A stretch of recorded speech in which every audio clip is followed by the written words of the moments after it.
So I asked you to have a look at two articles for this week. One by Cunningham, which is a short one, very practically focused about reflecting on some of the interviews she did with teachers, and then the slightly longer one looking at some of the theory and then promoting a model for thinking about how we might teach empathy. And I've drawn on both of those in the earlier lecture on practical ideas. So I think just to recap really, the most important things that for me that emerged from the Cunningham article are these four dilemmas that around which she structures the article. I think it's just a useful way for us to think about the kinds of tensions involved in planning a way through historical empathy work. So the first is we need to think about the relationship between imagination and evidence, and that emerges as probably the really significant point that everyone's grappling with. The second is we need to think about the extent to which empathy is personal or third person historical. In the second part of the lecture we talked about some of the trade-offs there, that there are clearly benefits in limiting people's work to third person accounts, but then there are limitations with the kinds of activities that we can use in the classroom, so we just need to guard against moving too far down the first person anachronistic presentism problem. And Phillips said that one of the ways we can do that is just by simply warning children that's a trap not to fall into.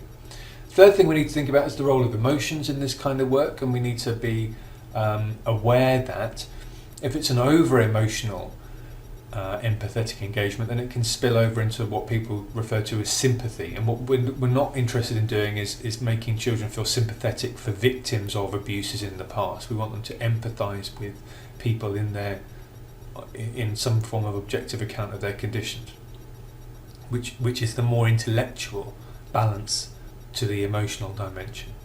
And then fourthly, we need to think about the relationship between empathy and moral judgment, and we need to be very clear when we are engaging in moral judgment, when we're using the past to help us make moral judgments about what we might do today or how we might think about problems today. But the purpose of empathy is not to go back in time and judge people necessarily, it's simply to understand them.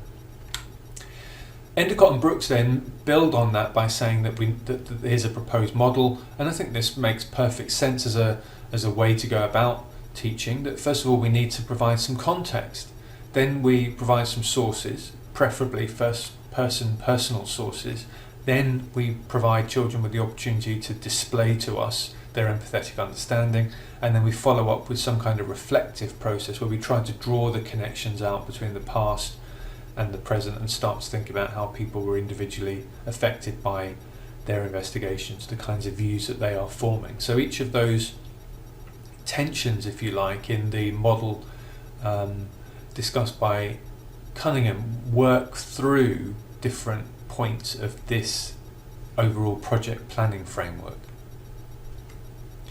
So this leads us to a task for you to do this week. Now, I'm aware that all of the tasks so far have really been about you going into the classroom and trying something out, and these can back up a little bit.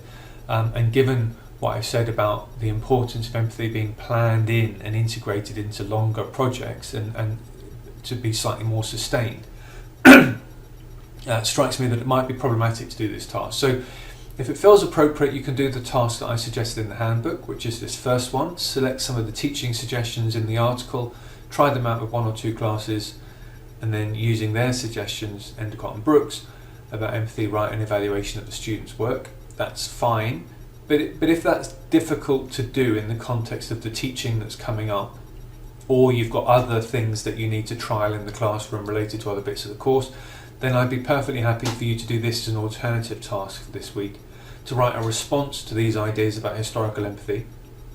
So that's the two articles and the other things that I've been talking about in the lecture. And then just think about, do you think that historical empathy is an important area? How has it related to your teaching experience to date? So how and when have you used empathy? And what do you think of the frameworks that have been suggested, especially by Endacott and Brooks, as practical tools that you could use to inform your planning? So would they work, or can you think of ways in which they would be problematic, or can you think of better ways to plan in empathy work so it's integrated in projects? So that's really just a personal response that doesn't require you to do an additional teaching activity in your classroom. So your choice entirely. And I'll read what you do when you post it on Queen's Online, and we'll have a discussion about the route you've chosen and your thoughts on this topic of empathy in the discussion forum.